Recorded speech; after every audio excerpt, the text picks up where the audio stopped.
Journalistes en danger s'indignent. La situation sécuritaire de professionnels des médias se dégrade, surtout dans la partie du pays sous état de siège. Depuis 3 mois, au moins 3 journalistes ont été tués pendant cette période de l'état de siège et que nous continuons à recevoir presque chaque jour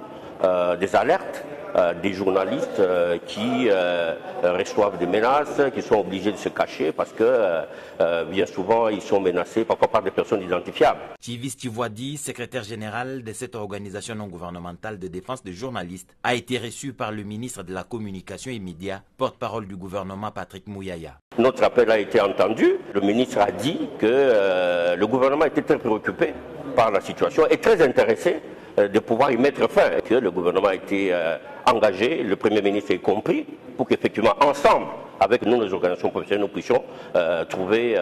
des solutions ou des voies de sortie à cette situation. Des échanges fructueux qui ont eu lieu sont rassurants. Nous avons discuté avec le ministre sur la possibilité de pouvoir mettre en place ce que nous appelons un mécanisme national de protection des journalistes,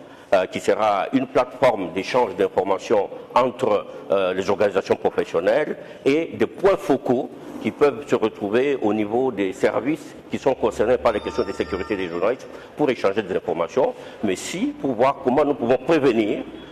des cas d'atteinte à la liberté, comment protéger les journalistes, mais aussi mener des actions pour lutter contre ce que nous considérons comme étant l'impunité dont jouissent certaines personnes tout à fait identifiables, qui parfois menacent d'abord des journalistes et puis passent à l'acte. Des dispositions sont donc prises pour plus de sécurité des journalistes dans le pays en général et dans la région sous état de siège en particulier.